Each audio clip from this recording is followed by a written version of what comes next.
Good morning. Good morning. Welcome to Rise and Thrive with Dr. J. Nicole, where we are rising in faith and thriving in purpose.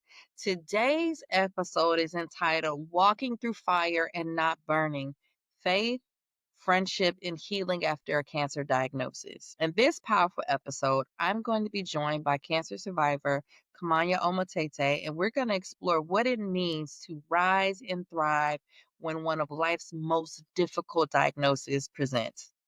Kamaya is going to speak from the depths of her lived experiences, where suffering collided with spiritual surrender, and how she's emerged not just surviving, but shining. This is a conversation about joy, setting boundaries, and reclaiming self worth, and seeing God even when the road is dark.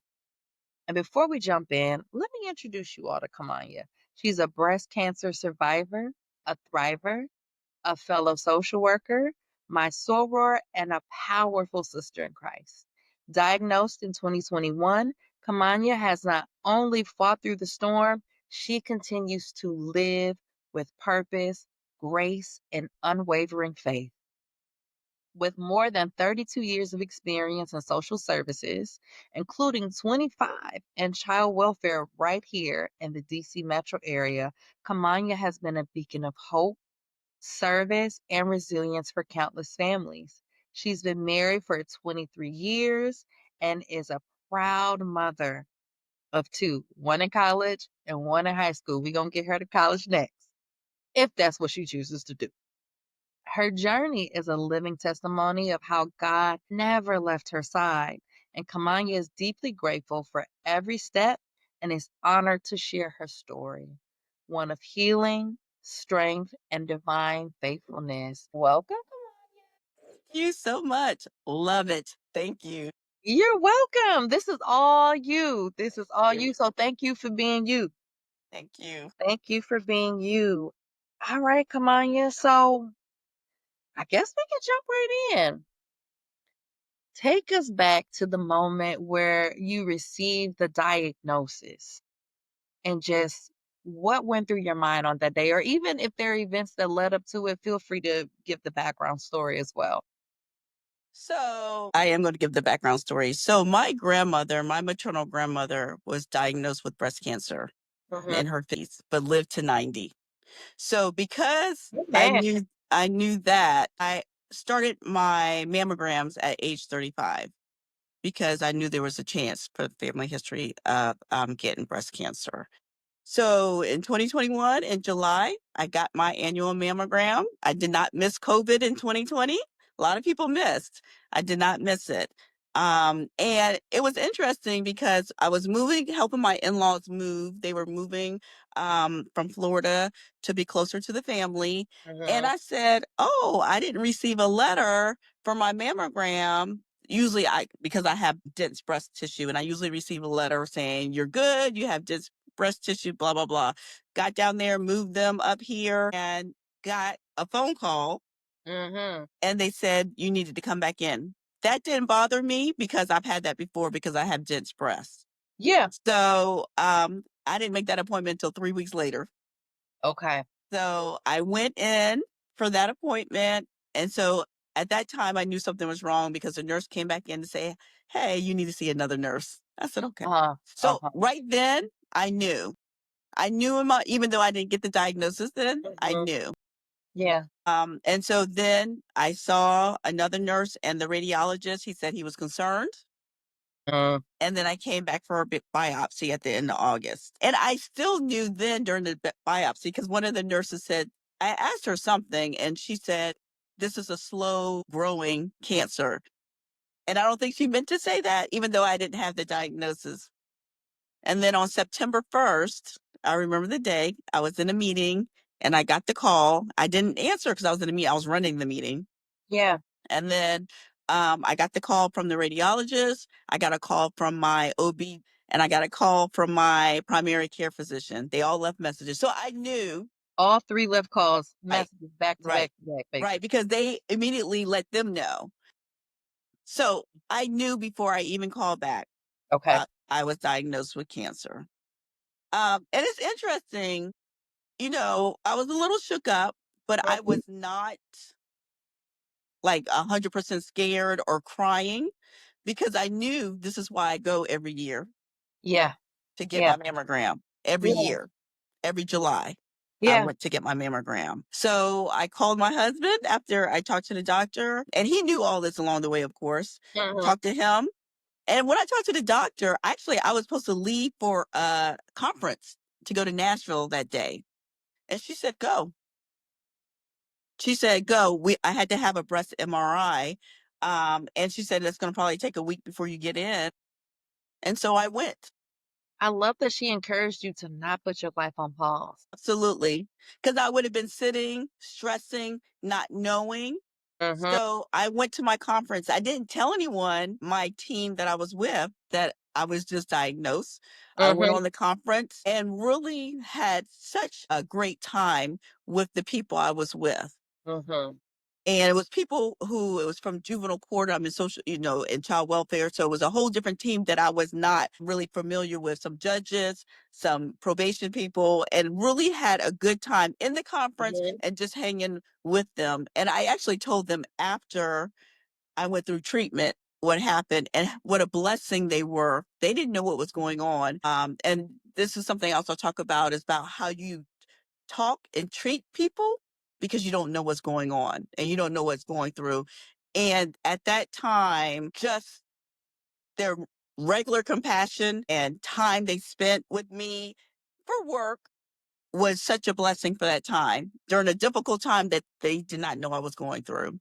Yeah. Yeah. So in the time and so we did not tell anyone about my diagnosis for about 3 weeks because I needed to meet with the breast surgeon so I could get all the information because everybody was going to ask me, what's Mhm. the diagnosis? What you going to do? Blah, blah, blah, everything. And so until I got all the information, then we told the kids, we told our families first, and then we told other people.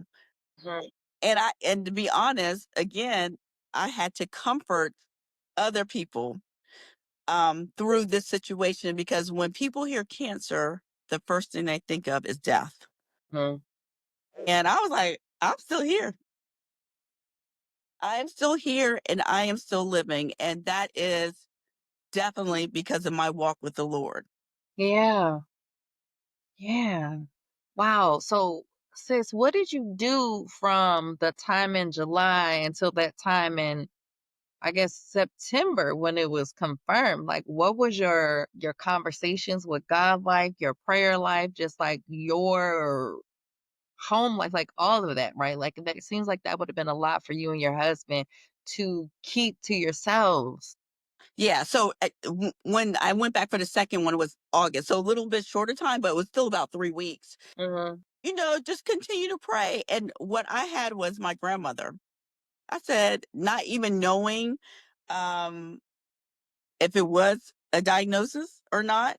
But even I said, even if I had breast cancer, my grandmother lived another 40 years and was hardly not even sick. She took cod liver oil every day and calcium. She did not Listen, have, that's my reminder to get my cod liver oil back up. I can only do yes, the capsules because that oil, I taking it by a know, I know, spoonful is different. I know. She didn't have diabetes. She didn't have any other health ailments. Mhm. So I knew that if she could make it, and if I had it, I know I could. And again, it was with the Lord. And through the journey, I believe He prepared me through this breast cancer journey. Okay, tell me more. I just feel like you hit me with like a good alley-oop, and Imma just roll with it. Like, Right. tell me more about this preparation and what Yeah. you believe you were being prepared for. So I do want to tell you. So once I found out what the treatment was, it Mhm. caught it early. It was a small mass. I had the choice of a mastectomy or a Mhm. lumpectomy. And Mhm. learning about breast cancer is not all the same. I did not know that prior. Yeah. I thought depending on what stage you had, either you could get a mastectomy, lumpectomy. Did you have to do chemo? I still had to do chemo and radiation, even though I chose a lumpectomy. Mhm. And so I chose that after getting more information. I had the BRCA gene test to make sure I didn't have that because if I did have it, I would have got a full mastectomy, but I decided a lumpectomy. And along with the lumpectomy, I was able to get a breast lift. I always laugh. I was like, that was the best news I had. But wait, just in case. I know that's right. Got that free lift. Just in case anyone watching or listening doesn't know what a mastectomy or a lumpectomy is, could you break that down simply? Sure, a mastectomy is where they take out all of your breast tissue in your breast and your nipple. They really take your breast. And if you have enough skin, they may can use your skin to, if you would want to have a reconstruction of breast, they can use it. There's some women who would rather go flat, and I'm Mhm. not mad at them. So they're just going to take your breasts and that's it. But you can have reconstruction, so you can have breasts, and they will use it's just like getting enlarged breasts. If people want to get it, they'll use Like an the, augmentation. yeah, augmentation, and they can use your skin from your breast if you have enough, and if not, they can take some if you get a tummy tuck from your stomach or your legs. And so, but a lumpectomy is where they just go in and take the mass out Okay. and tissue around it. And they took some lymph nodes from me also, just to make sure that it had not spread, Okay. which it had not. And so I chose the lumpectomy, and I chose that also because I was going to have chemo anyway. And that's when I learned there was different breast cancers. And so I am triple positive. I have invasive ductal. I did have invasive ductal carcinoma, and I'm triple positive. So that's positive for estrogen, progesterone. So the hormones feed my Okay. it fed my breast cancer, and then I was HER2 positive, which makes it a little bit more invasive and more back in the day, because they have great treatment now, where that if you don't continue with chemo for a bit, that it could come back more aggressively. So it's Mm, more aggressive form of breast cancer, but I did that. So I was going to have to do chemo. I did chemo for a year, and then I did radiation in between that time for 16 days, daily 16 days, Monday through Friday. And so once I found out, I was like, I'm still gonna have to have chemo, even if I had a mastectomy. I was like, I'm not doing all that. That's a lot. And I didn't need to because it was a small mass. yeah. And it's a smaller percentage that I will not get it back. I had a 99% of not getting a living, if you want to say. And it's a little higher percentage having a lumpectomy that it could come back. If I had a mastectomy, it would have been, you still have a percentage that it could come back, but it's a smaller percentage. So, but I'm on medication for 5 years afterwards to make sure that my estrogen is really a estrogen blocker, because hormones fed my breast cancer. But let me go back to the original question. I'm sorry No, because I've that been was going that off. was so good. Do not Yeah, apologize like that. That was such good, and I just feel like I learned so much too. Because like you, I thought that is just breast cancer, right? right. Like, and I've heard HER2 positive. Like I could hear like a commercial from TV, like one of Yes, the yes, medications, and I was like, why is that in my head? But I didn't even know. right, So right. thank you. So this has already been super informative, just in general and learning. Right. So when they told me that I was going to have chemo for a year, I think I cried then, because I was like, I cannot not be around people for a year. And this was my breast surgeon. But right after that appointment, I had an appointment with the oncologist. Literally right after, I had to just walk down the hospital and go. Mhm. And she explained that I was going to have chemo, and it's Paxil for 12 weeks once a week. And that's the chemo that I lost my hair, Mhm. that I was going to be more tired, that I really couldn't be around a lot of people because my immune system was going to drop. The Mhm. second chemo I was on, and I did it concurrently, but it was once every 3 weeks, was the Herceptin for the HER2 positive. That was for a year. But that chemo, and I use the term when people say it, I was like, that's a lesser chemo. I Mhm. did that for a half an hour. And once I finished the major chemo, the Paxil for 12 weeks, when I did the once every 3 weeks, I went back to work. It was fine. And to Okay. me, I was like, that's just a breeze. So the chemo that was really where I needed to protect my immune system more was for 12 weeks. And I did that from December through the end of February, once Okay. a week. Okay. But how God prepared me. So, everybody knows Kelly, Echo's Yes. Holler, put her out there. So I started training with her 2018 because I needed to get in shape. I That's lost where them 20 arms pounds. came from. That's where those arms Okay. came from. So for a year, probably about 15 months, I worked with her twice a week and I lost 20 pounds. I gained Mm, muscles. And so I worked with her for 15 months. And then I moved to my another trainer because my husband went to Kelly. So we had to uh, kind of do different because of the kids and different things like that. And so I went to another trainer at my job and I still continue having a personal trainer for 2 days a week. So at the time when I was working with Kelly, I said, I am preparing myself to be a hot mama at 50. yes, ma'am. I'm 50, right? But then during the year I was turning 50 because I was 49 and turning 50 on 3 months, it was 3 months later after I was diagnosed. I was diagnosed, but the workouts helped prepare me to go through chemo, Mm, right? Those workouts helped me to, for me, I believe, not be as sick for chemo. Those workouts helped me to work out during chemo. Those workouts helped me to work during chemo. I was still working, I just worked from home. yeah. And to still live my life with some protection, don't get me wrong, with some protection, Hmm. to continue on because I was still living. Yeah. I would I was still living. So treatment is not easy. I would have treatment on Wednesdays. And they said everyone told me it would take a couple days before it would take hold. And then by Friday night, I was tired. By Saturday, I was in the bed, on the couch. Sunday, I was still on the couch, but I was getting better. Monday, I was up. Tuesday, I was back working out.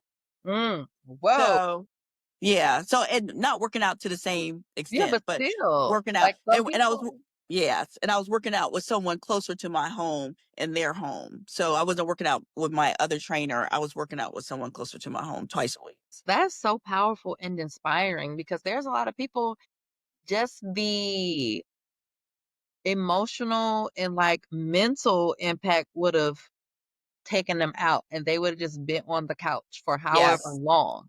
Yes. So, talk to me a little bit like about that. What your mental and emotional like experience was like going through this. So, of course, anyone who goes through a life changing moment, no matter what it is, sometimes I did say, why me? Mhm. Right? Like, can I do this? Mm, What about my children and my husband and yeah. my family? Right? Right? I want to be there for them. Right? But God, right? Yes. But God. And I'm just so thankful that I know who I am and whose I am, Come on. you That's know? it. And so one of the verses, I'm just so thankful for the lessons that we're going through, at church right now Mhm. too. But, Mhm. Exodus 14 again and 13 and 14, those verses just teaches us that God's grace is enough even through our problems.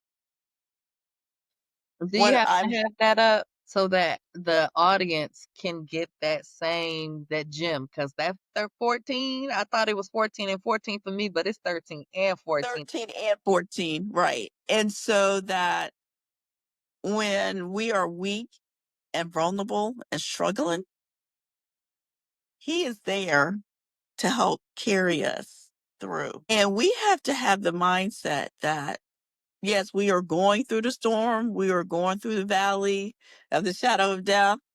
We are going through it, but I am going to I'm going to be on the other side of this. Mhm. We are not promised that we're not going to go through certain things. Mhm. But for me, it's always about, and this is what I talk to my staff about and other people, is the lessons we learn through it and knowing how we're going to get through it. Right. And so, but it's really just trusting in God's power Yeah. that I was going to get through this. Yeah. Yeah. Wow. And God, he just does stuff like that's so we think it's disconnected or we think it's a choice that we made and we're not even really we have no idea. We just really and truly have no idea. And in a previous episode, one of us soror she was on, she's also my sans. She talked about spiritual compost, right? Like all these things are happening and it's all related. Like you said, he had started preparing your body. He had already kind of like prepared your mind and giving you an actual example of a living person that's hope because he knows how your brain works. He Mhm. knew you were going to need that to give you hope, is what I think, right? And so you, like you said, she lived 40 additional years, but then, the I think a healthy questioning took place, like, "Why me?" But then you were able to ground yourself and go back into the scripture. Mm. Exodus 13 and 14, like, "You only gotta be still, God will fight for you," and I heard Psalms 23 in there, right? Like, Right. that he really does take care of us, and there's so many other scriptures and even in like in Psalms too, right? Like you have Psalms 34 about the Lord being close to the brokenhearted, and then like he saves those who are crushed in spirit. And this is a diagnosis that can leave people feeling brokenhearted, that can crush their spirit. And so you didn't stay there. You were honest with God about your feelings, and he was there for you. Yes. Yeah. And God put people around me. So one of my good friends and an old coworker, and I have to shout her out, Jen, who was Hey, diagnosed Jen. who was diagnosed a year before me. Okay. Now, she put it out on Facebook and everything. Like she told her whole story on Facebook. I was like, I'm not doing all that. Yeah. It's a lot. But she did it because that helped her. But when I called her, because she went through now different type of breast cancer, but she went through it. She was able to give me some tips to get through chemo. Right? Like the ice packs on your hands and feet. She sent me this beautiful blanket, and different things just to get me through a book so you could remember everything because people ask you so many questions. Even if you have my chart, I was able to write everything down the doctor because when they telling you, they give you so much information. And then I met other women. My neighbor had someone for people to check in on me. And so when you're surrounded by yourself for women who have gone through it, and that's how people that you want to be around people who have gone through it, who could give me different advice, even though it may not be exactly the same, was so helpful during that time. Also, what our family, friends, church people did while I was going through, we had people, the Dorches, and I'm shouting them out too, every week cook us dinner for the family. Every week drove 45 minutes to bring us dinner for the family for especially the 12 weeks where I was going through, if you want to say the hard chemo. Yes. Every week. Marlene and Lou did Yep. that thing. Yes. Yep. Another friend got together with some other people and they sent us dinner every week for that. And I'm not gonna remember, but Sister Gwen made me some beautiful soup that I had for the entire time. And I felt that soup really like I could feel it working in She me. be doing them soups. Gwen does have you had her squash soup? No, I have not had the squash soup. She brought it to book club one time. I said, "Oh, this is a thing." Yes. It was so good. Yes. Yeah. So, and people visiting prior to me doing chemo, calling, texting, my family, everyone, my good friends. It was so many people who were there to support in any kind of way. Mhm.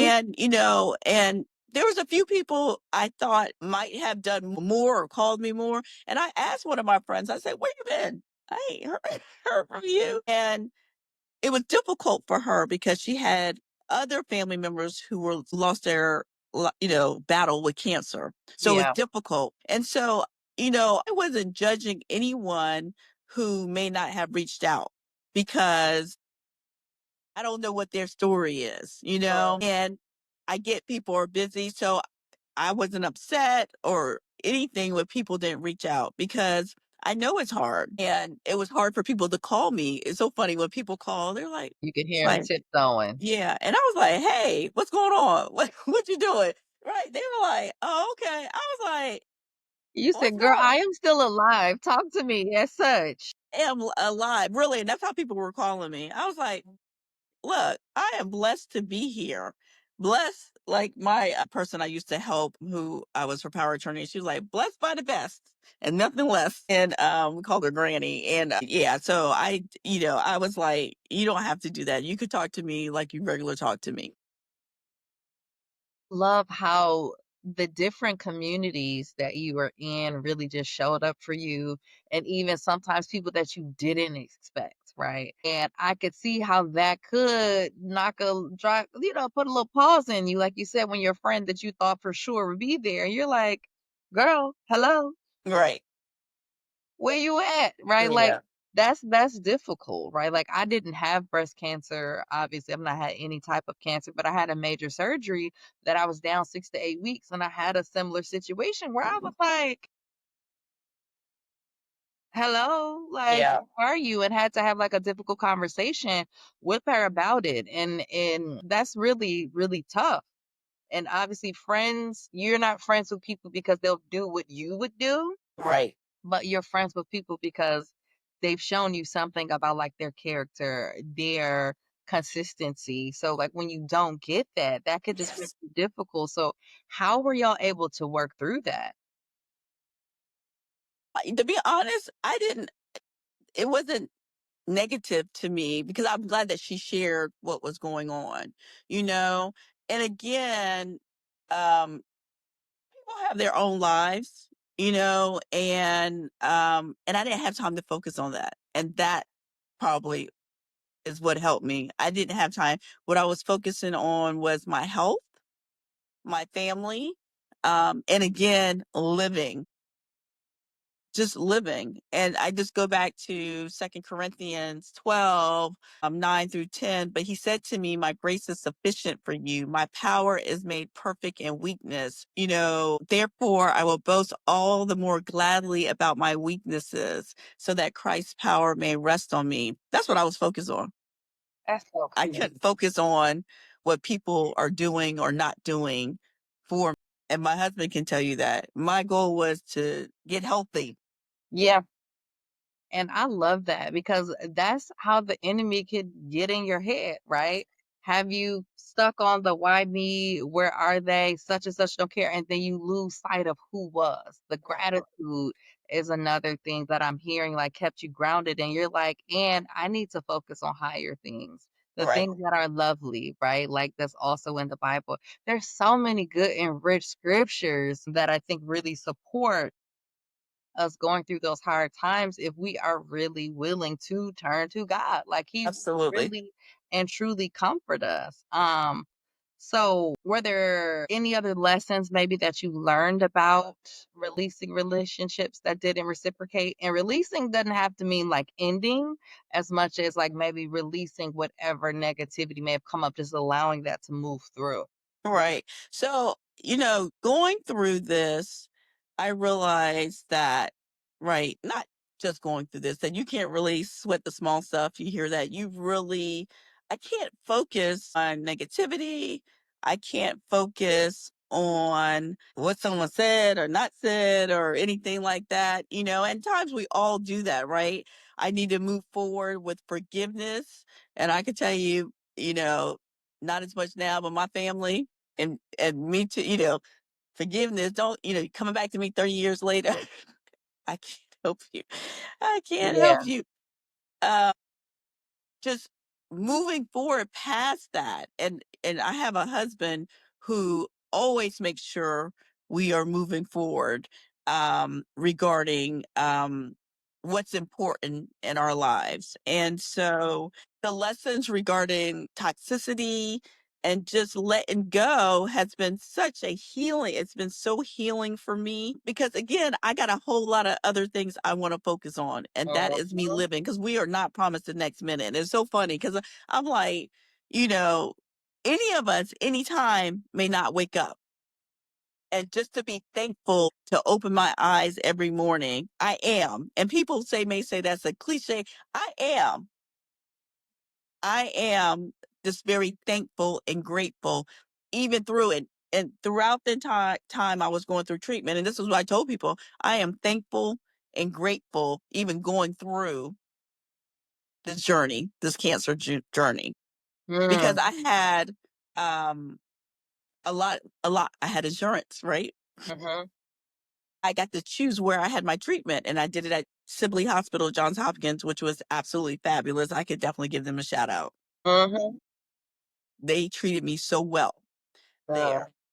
I was still able to work out. I was still able to work from home. People didn't even know. My team knew that I was going through this, and mhm. I'm a manager. I have 45 people under me, and other team. They all knew I was going through this, but there were some people who didn't. And I had a great wig because my hair was longer. They Yeah. didn't know. They didn't know until But after I. also, Black women, we be changing our hair all the time. Right, Me right. being one of them. Right, and they didn't know until I got back into the office, until I told people, because I didn't want that to be a distraction on our meetings. Yeah. I was just home for 6 months, I just didn't go into the office, and I was still able to grocery shop, I just did it 6 o'clock in the morning when nobody was there. Yeah. Yeah. I was still able to get out, I was still able to take walks, I was still able to do, things that I needed to do, and so I say that is that, again, I'm thankful and grateful for the journey and not to focus on negativity. The way that that would have drained your energy and impacted your healing, like, there's different studies, and I don't have anything in front of me to quote about just how important mindset is when people Right. are faced with like very serious illnesses. And it sounds like you had a mindset that was like, nope. And you use the power of your words because, like, when we speak things, we're giving the instructions to our brain. Like, I don't think people really understand what they say and then how that shapes their reality. Like, of course, there's all those people think it's a cliche, Right. but you are a living testimony that, like, that what you say 100% matters. Right.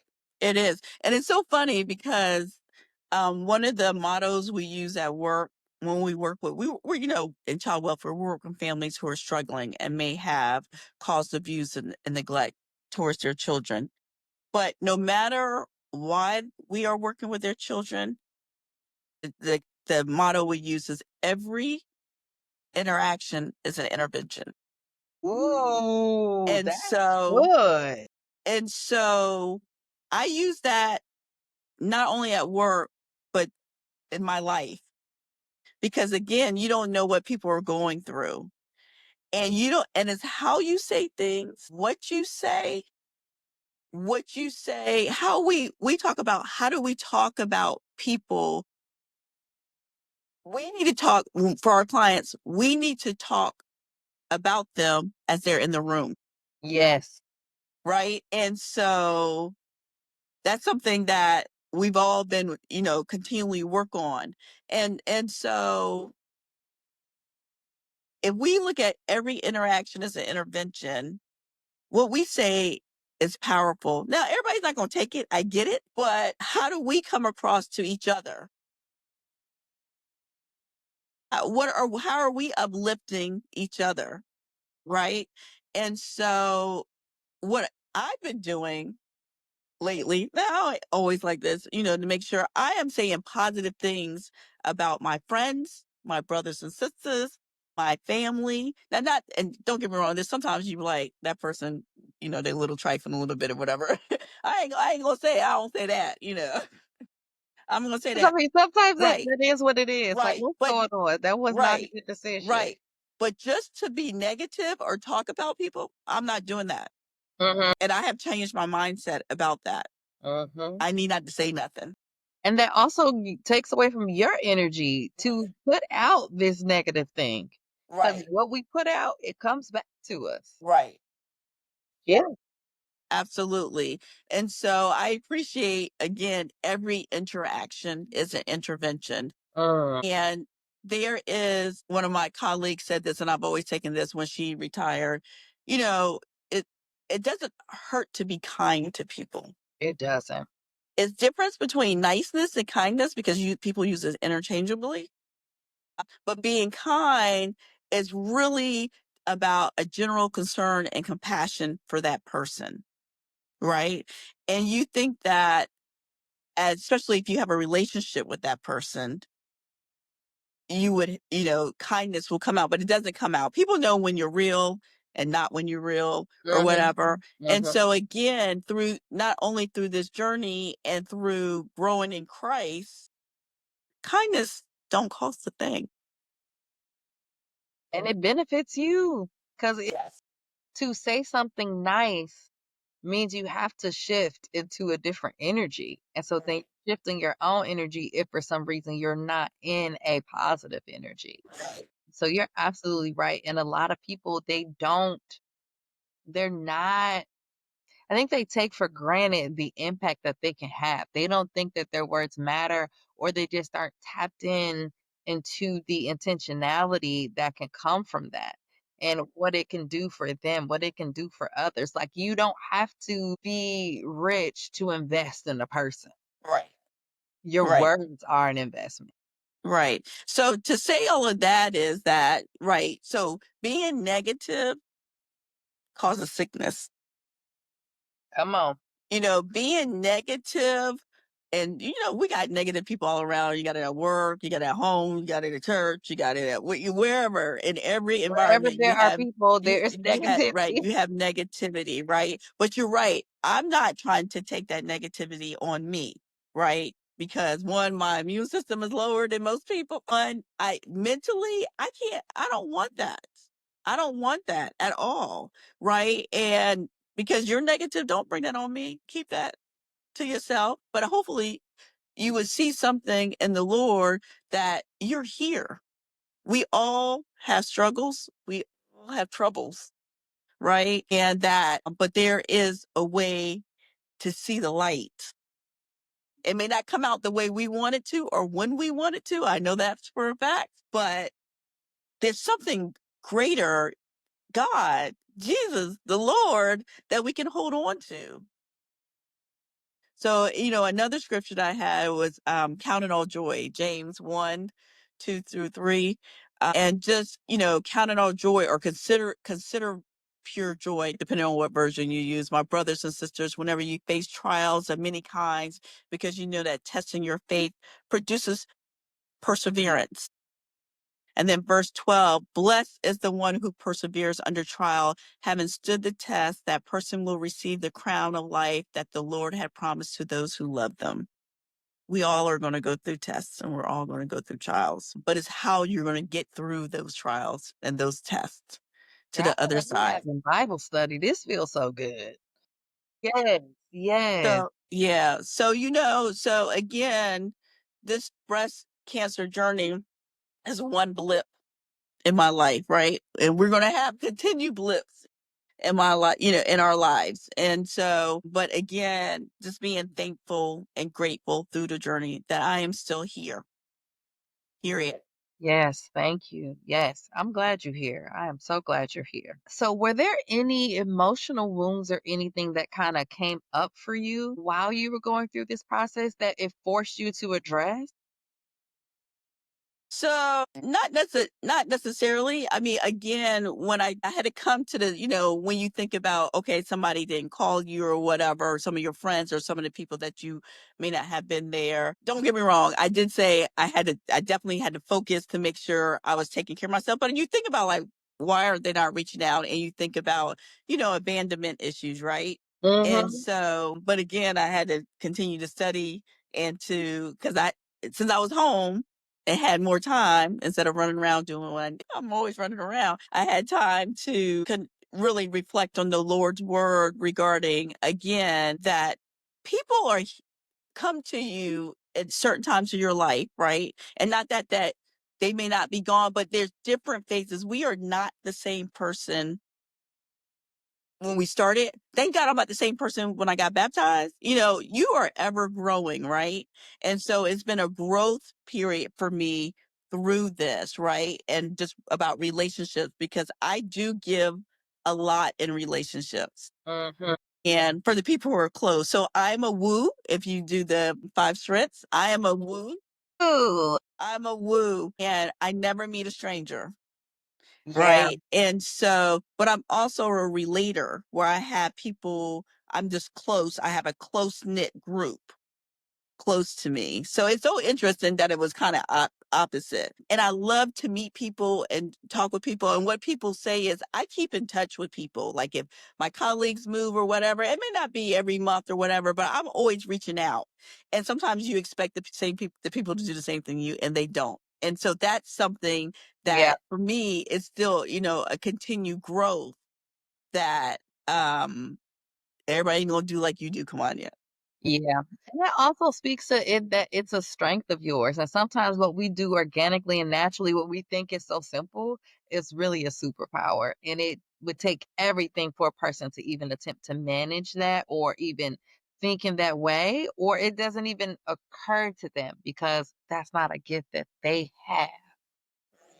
And I Right. get it. We do. Like sometimes how we treat people is how we want to be treated. And that is Bible, right? Treat others how you want to be treated, the golden rule. So, or love others as you love yourself, right? So Yeah. it can be tough though. It can be tough. Yeah, it is. But I'm still gonna do me, and that is again to be kind, Hmm. to reach out, to uplift other Hmm. people.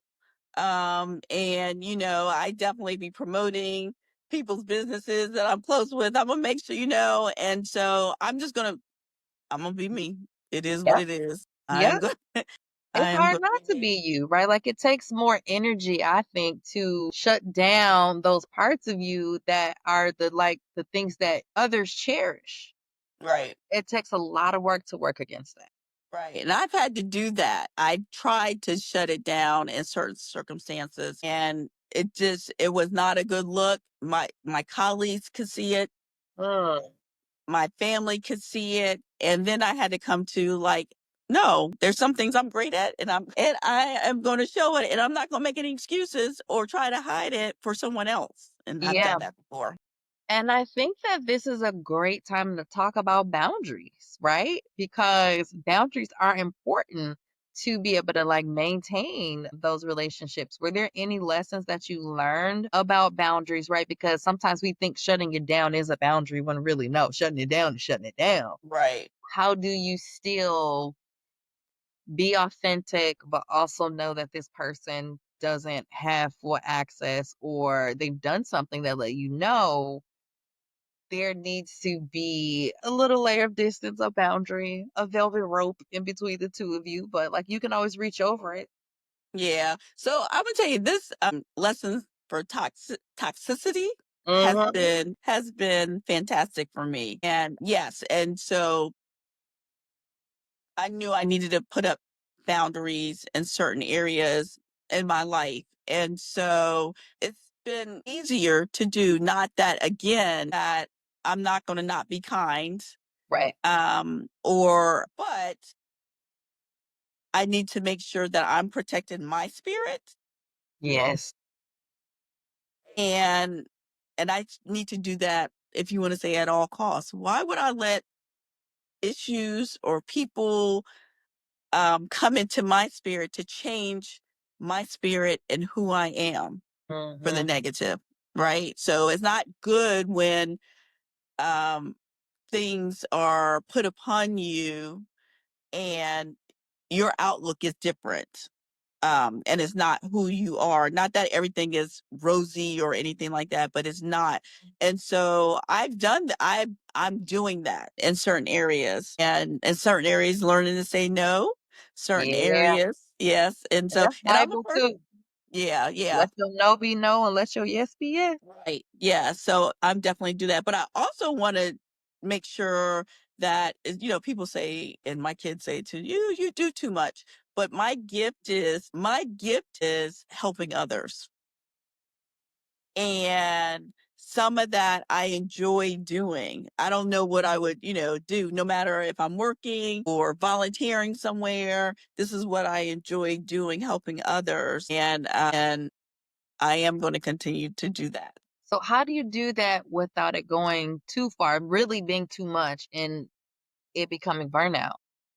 So again, for some things, if I need to say no, if I'm not enjoying it, then I need to Mhm. say no. I Okay. need to be like, Absolutely not. Because there's times you do stuff and you may not fully enjoy it, or that may not be um, your it, and saying no. And I have done that. And there's some things I've had to put on the back. I need to be at sorority meeting more. Listen, that's both of us. That's one thing. But right now I'm doing other things, and so if Girl Scouts, that's important to me because I get to spend more time with my daughter. So for me Mhm, to be part of that and volunteer, I love doing that because I'm spending more time with Orday. And so, and when she graduates from that, then that will be on the back burner and I could pick something else up. So mhm.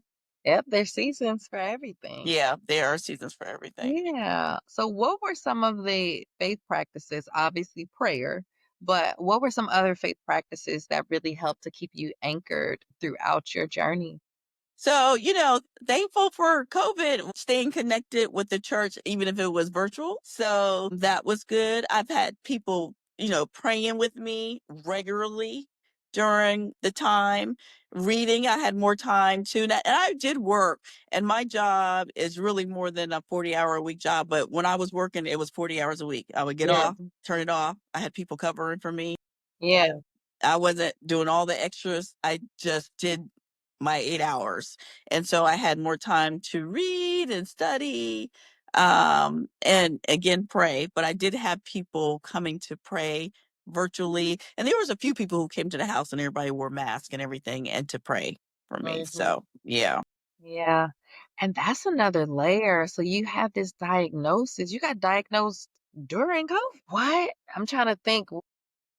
That COVID is like all a blur. So I'm trying to think what was happening in July 2021. So we're a year past George Floyd.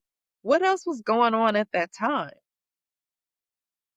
Um, Hmm. we had just during 2021, the new president was Biden in during that time. But for COVID, I've gotten COVID 4 times. 4 times. What? I had Four it once times. and I just got it in November. Yeah, This I had it past 4 times. November.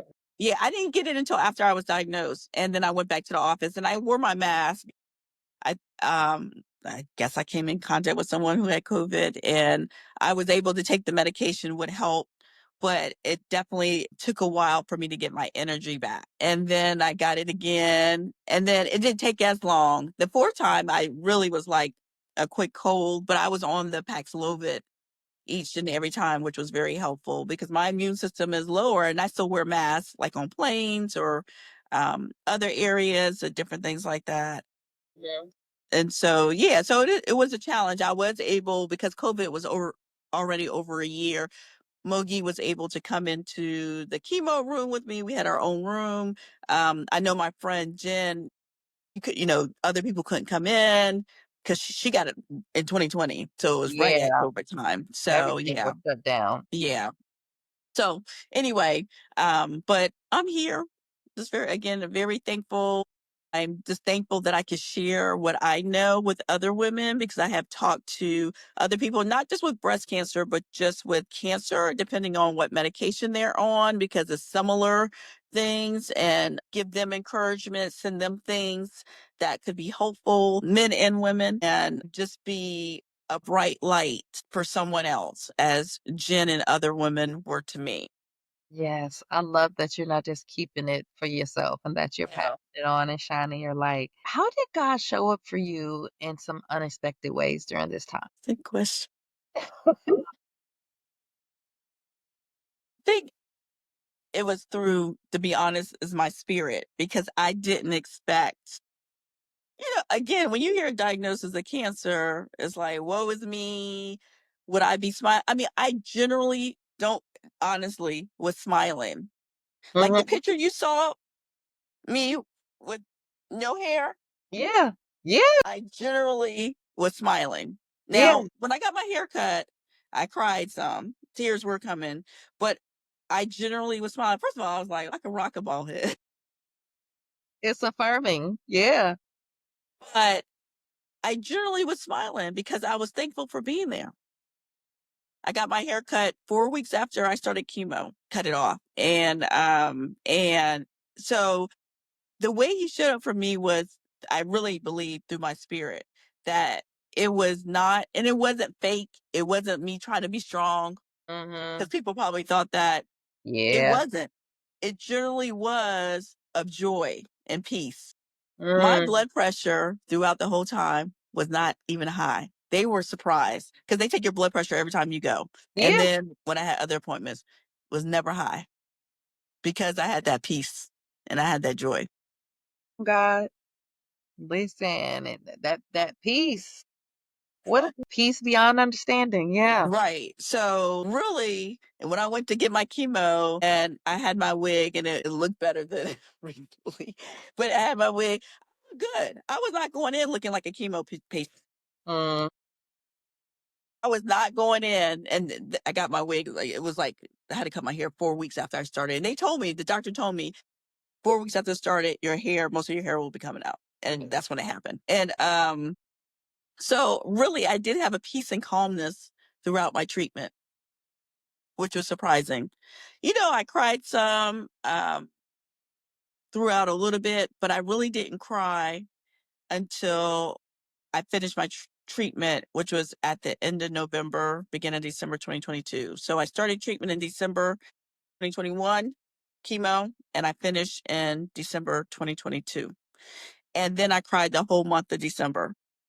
Literally, I cried the whole month of December What kind of and tears like was were really these? crying. And I think it was just knowing, one, that it was done, but also just releasing all that I probably was holding. Yeah. Literally, I cried. I mean, and it was not little cry. It was like crying the whole month of December. And I remember that. And I was just like, but I was just releasing everything and I was thanking God. Yeah, crying is not all bad. Like we give such a negative connotation to crying and it's like it's built-in release when you can't say nothing, you can't do nothing. Like that doesn't mean you have to hold it and bottle up. You're giving God praise. It's natural sometimes for that to come when you really are in this space of gratitude and just thanking him for what he's done and that like how huge it is and just like what you went through and you know that you couldn't get through it like without him. Like, and so what can you give him? We can't give God anything. So our praise, right? Like, and our tears that come with that and giving him just like the glory and just man, like it just takes over. Right. And I'm glad you allowed yourself to do that because there's so many people who they just hold that thing and then it's stuck. That Yeah. was like the last part of the process, right? So like, yes, you're genuinely smiling like throughout all of this, but you were also afraid, right? Like, cause you don't know, but you kept your eyes focused on God. And so there was part of you who probably had to be brave to keep going. Yeah. And I'm a crier. And I'm not ashamed to cry. I'm a Good. crier. Good. So, but really, it was really interesting. I was not trying not to cry, and I did cry Okay. at some through. I was not trying to not to cry. I really wasn't. I really just knew that God was going to see me through this. Whatever happened, He was going Yeah. to see me through this. Yeah. Yeah. So, That's so good. Cause he didn't just take you that far to leave you. Good yes, God. Okay. yes.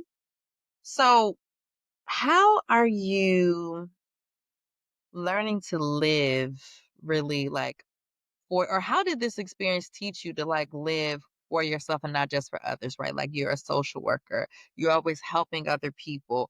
What did this teach you about bringing some of that attention and focus back in on Kamanya? Right. So, yes, that I definitely needed to bring some more attention back to me. Actually, I started that before that and even before COVID, just like making sure, one, to spend time. I don't mind spending time by myself. So during my birthdays, my husband, he was like, your birthday gift was like, I could go to a hotel by myself for one night, get my massage, whatever treatments I wanted, which was so nice. Mm-hmm. And then I shared it with another sister one time, but we just had a fabulous time and I just wanted to sleep. Just wanted to sleep, go to Mm-hmm. bed early. and wake up late, with the kids and everything. I mean, so you're not having the kids, making sure that's why I started working out. That's why I got the trainer. And again, I'm just happy that I still have a trainer. I still Yep. work out with a trainer 2 times a week. And also to make sure I do things. I love the sun. I love the beach. And Mhm. so Mogi and I had not had a chance to really travel that much since my treatment. You had COVID, then the treatment, and we really didn't have time. Now, I did go to the beach with my cousins. We had a cousins trip in Love that. 2023. We did. We went to St. Petersburg, which was beautiful. But Mogi and I, just recently went to Hawaii. So Mhm. that was beautiful.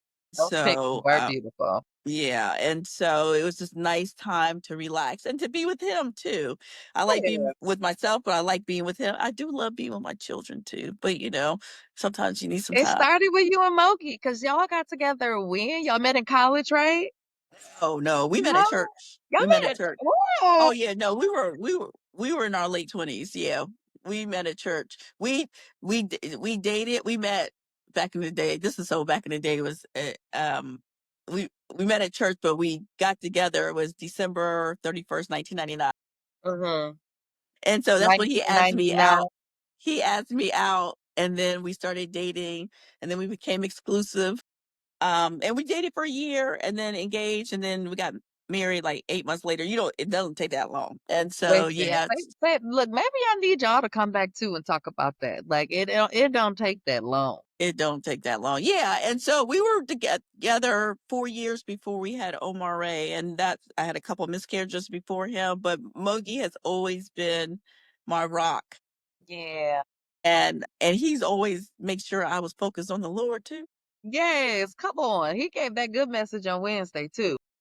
He is always, and so I'm just very just blessed to be his wife and just very thankful for him because during this time of my cancer treatment, he took care of everything.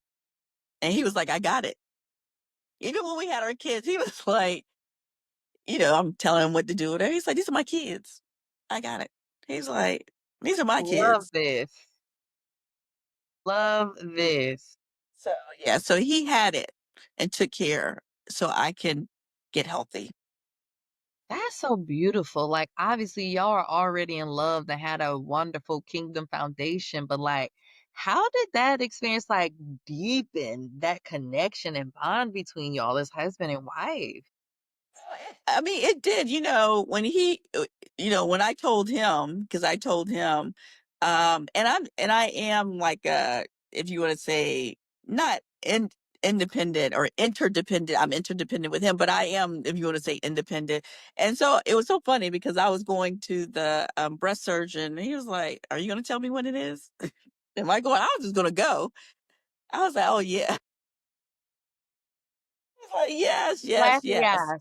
So you need to, of course, he needs to know what's going on. I was just like, I'm just gonna go. And so with him learning along with me and just being there, he went with me to every cancer treatment. I mean, chemo treatment. He put the ice on my feet and on my hands when I needed, and I was trying to sleep. And he was there every step of the way. Every step of the way. Amazing. And so it just deepened our relationship and my love for him, and I know that he loves me. He I and he says it. He tells me, he shows me his act of his love language is act of service. Hmm. And so he was definitely showing, but he kept it. He did what was needed. The kids at that time weren't driving, so he was shuffling back and forth, doing what needed to be done. Yeah. Yeah, that is really and truly beautiful because things like this take a toll on a lot of relationships and Yeah, marriages. So I love that it would deepen that he just I don't even want to say he stepped up, right? Because he was right. already present. Right. He was already present. So it's just like he elevated. Yes. Yes. That's Yes. wonderful. I love that. So what does living on purpose look like for you now? To enjoy each and every day, to enjoy life, Mhm.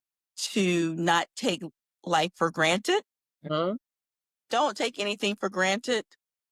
Don't hold on to things because it's only affecting you. Forgive. Not that you ain't got to still be friends with that person or whatever, but Right. forgive because forgiveness is about you. It's not Yes. about that other person and it's only going to affect you. Yep, When you're and we angry, right, we learned about forgiveness and reconciliation, right. When and that you're, them go together. yes. And when you're angry at whatever situation that person, it affects you. It's not even affecting that other person. And so again, I'm not holding on to that, but I'm also going to be surround myself with people who's going to uplift me. So this is a quick story. So I have another friend, and it's so amazing. You meet people at different times in your life, right? So you Mhm. got your childhood friends, you got your college friends. I got friends. I have a good friend who I met during birthing with her daughter, birthing class with her daughter and my son 20 years ago. I have Yeah, a friend that I just met now 2 years ago, maybe 3 years ago. Her daughter's a good friend of my daughter's from school, and we became good friends. And so I'm surrounding myself with people who care about me and who is going to not only support me and going to uplift me. Not saying that they're not going to tell me what's going on, tell me the real deal. If I got something right. going on, you're going to tell me, but who's going to uplift me? I had this one friend, I told her, because I've been reflecting while preparing for this and just reflecting on the people who are important to me, my family, my Mm, parents, my husband, other friends. And I told her, I said, every word out your mouth is uplifting mm, all the time. That's who she is love all the that. time. And her name is Nicole, call her Nikki, every time. And I just thanked her. I said, everybody doesn't have that gift. And I thanked her. And those are the people I'm surrounding myself with. And not that I'm not going to be kind to you if you're not, because you have friends, you got acquaintances, you got whatever like that. But I'm not going to spend my energy Mhm. on people who is not going to be uplifting and positive. And so that's what I've taken from that because life is too short. Right. The people who care about me are going to tell me if I'm doing something wrong or if there's an issue or whatever. They're going to let me know. It's not that we're going to agree for everything or whatever. That's not life. That's not real. If you're agreeing 100%, that's not, they're going to tell me. Right. And so I have some good friends. And I know I forget everybody. I probably shouldn't have named names, period, because you forget people, It's you know, alright. If you wanna and send me a list of people, we'll put it right. in the description so Yes, everybody can get their yes. shout out. Stephanie, and it's just, and I got so many people at church and everything too, is that I'm going to be positive, but if you're going to be negative and talk negative all the time, I don't have time for that. No thanks. So Yep. that's where I am. Sister Nicole is another one. Oh my gosh. She's always This is a different Nicole. This is two different Nicoles. okay, So okay. this is two different Nicoles. So the person I was talking about is a different friend named Nicole, but Sister Nicole always Mhm. positive. So yes, Mhm. yes. Yes. So then what does joy look like for you today? Joy is having peace. Joy, peace, having peace. Um, being happy in terms of just in my soul, Mm. right? Being happy in my soul. Just again, thankful and grateful. There was, I think about a couple songs, and I have this in my notes. All right, a couple songs, Okay. and we sing this at church. Of course, every praise, right? It's Every you our praise, God, every word of yes, worship and and wanna that God's say my savior. He's my healer, and He's my deliverer. Right? Definitely, that is joy. And also, I love India Ari mhm. and the little things. I don't know if you noticed all it, I the little sure things. do. So, and then she says, it's the little things and the joy they bring. I got everything I prayed for and a little more. I thought you were gonna say strength, courage, and wisdom because I can hear how that one would apply too. Yes. Yeah, that India, that's the thing, girl. I went through my India hairband phase like a lot of people probably did too. And So, yes. yes, that every praise song, like, many a times that one has gotten me choked up at church. Yes. Many a time. Like, and just that's what I was like referencing earlier, where it's just like there's nothing you can do but like just let it pour out because you don't have the Yes. words for it. And so like it will literally pour out. Yes. So I'm so happy that you can experience like joy, living in purpose, because obviously there are some people who don't win this battle, right? And also, it's not uncommon for a survivor or a thriver like yourself to experience like post survival guilt or confusion around even identity once it's over. But you've been like, your narrative has been filled with so much grace, and like you and what you've shared today just really modeled what it's like to weave that in and have Good. that in, and like you didn't try to do it on your own and you did it with God, and how that just really aligned, you know, all of the people, everyone who was there who needed to be there. And even as you were speaking earlier, I thought about it. You were saying like you and Mogi met in your early 20s. He set No, you late up 20, late late 20s. 20, Okay, late late 20s. 20s. A My little bad. early. In y'all 20s. Y'all met in y'all's 20s, right? But he sent you who you needed. Yep. He had partnered y'all together, and that's the beauty waiting for God too. Where you're saying late 20s, like Yes. perfectly fine. And also, what do we really know about who we are in our early 20s, child? But and then we still be learning in 30s and 40s and 50s, like it's Right. just how life goes. But like I love how your story really is filled with God. He's all Yeah. through it. It's all about like giving him his glory. And so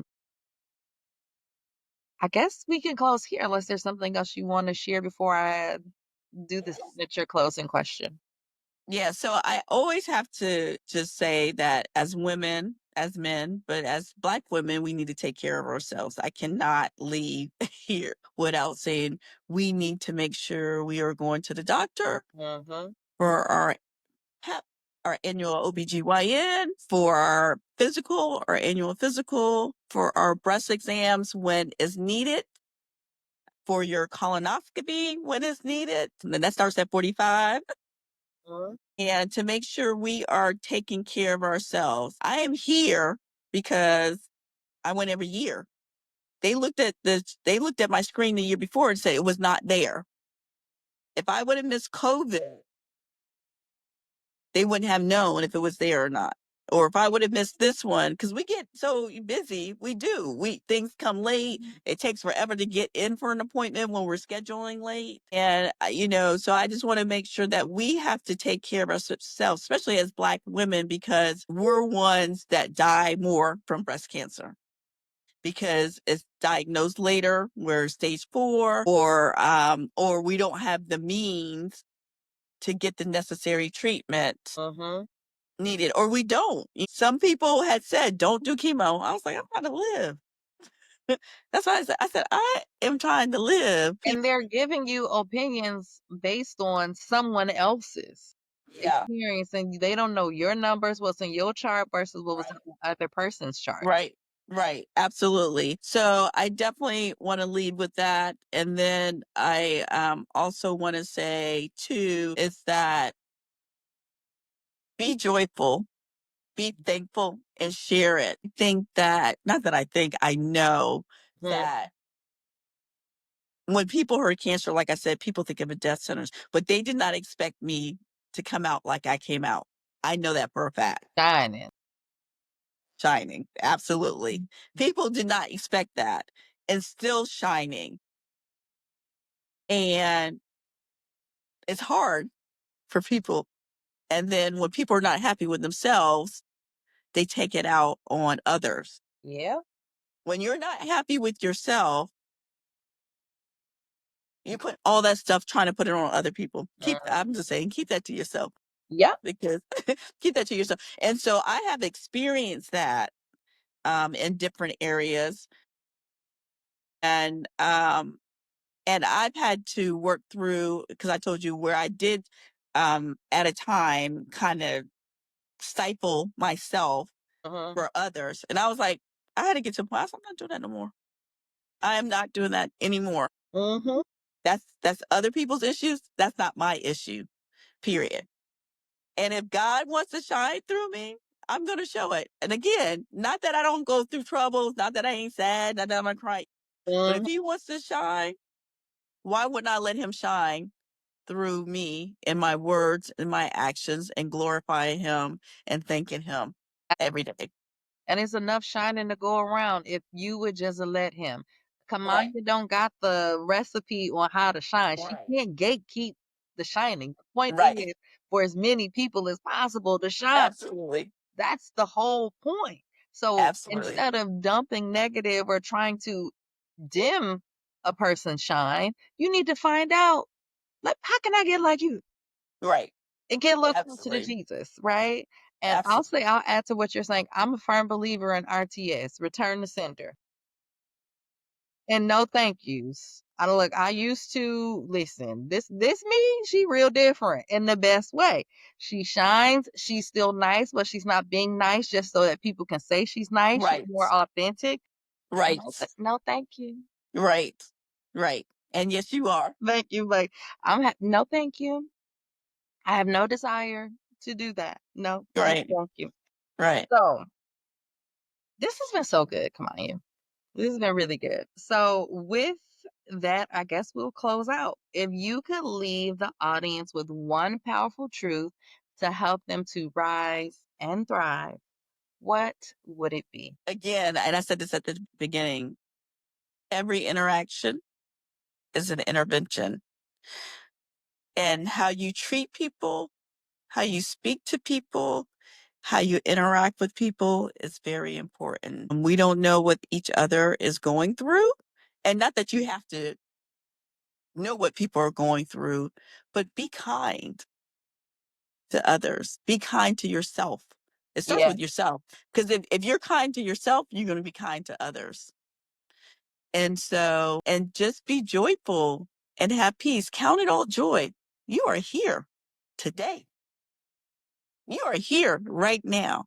Count it all joy right now. right now. Thank All you. right. Well, thank you so much again. It just makes me more excited that really saying it out loud how connected we are. We're connected professionally. We're connected through our sorority. We're connected through Christ. So I'm glad to be able to have you here and share this space with you for you to be able to share, be vulnerable, and give God his glory. And I know this will touch who it needs to touch. And so just thank you. I appreciate you accepting the invitation.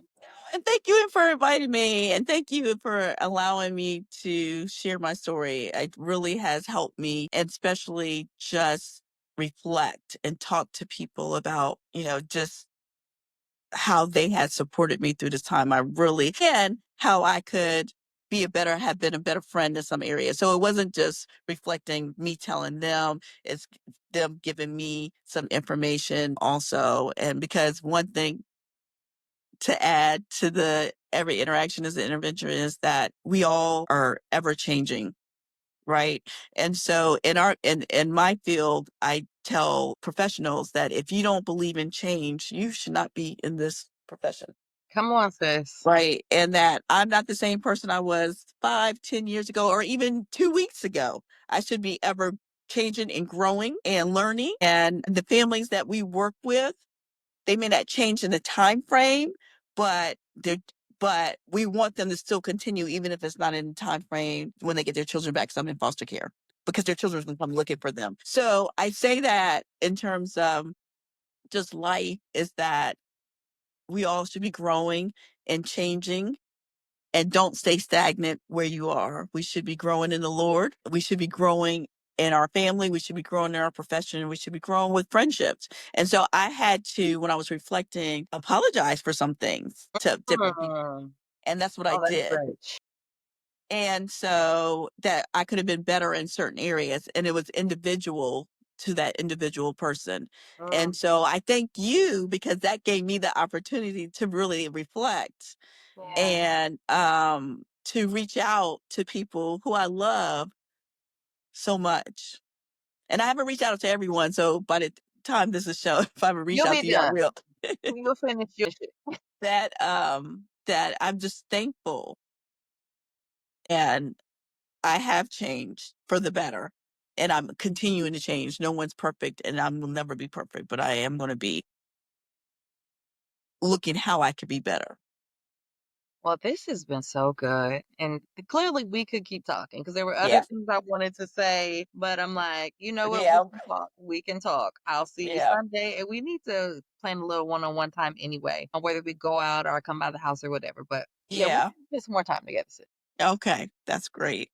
Yes. So now this is the point of the show where we shift to the audience for their call to action. So your reflection for today is, who am I still trying to carry that God has already released? And where in my life am I choosing fear instead of faith? And for your action for this week, I want you to write down one boundary and or one act of self-care that you'll commit to this week that centers you. And finally, I'm going to leave you affirmed. I choose faith. I choose healing. I choose me. Kamanya, thank you again for joining me on Rise and Thrive with Dr. J. Nicole. It's been an absolute pleasure having you here. And to the audience, thank you so much for tuning in this week. If any of this resonated with you, please leave the comments down in the comment. Sister Kamaya, if anybody wants to like get in touch with you, because say you like really touch them, how can they find you? Where can they find you? So I am on Instagram, and it's easy. Kamonya Omatete. And my LinkedIn is not quite up, but that's coming up. So Okay. yes. Well, maybe So by the time this airs, we'll have it, but we'll put links down below for people yes. to find you to connect with you because you may have inspired someone and they or somebody might say, we need you to come speak and share your story. So Yes. we want to make sure that they have access to do so, but obviously with respect for your boundary. Yes. Uh, No, definitely. I'm open, definitely. Awesome. So always remember episodes drop every Tuesday morning at 7 a.m. We are on YouTube, Spotify, Apple Music. Feel free to go check out the merch. So if you go to evolvewithdrjnicole.com and you click on the podcast page and click shop the merch so you can wear your faith and show your support to this platform and continue to give God the glory. So we're going to keep rising in faith and thriving in purpose. And I will see y'all next week.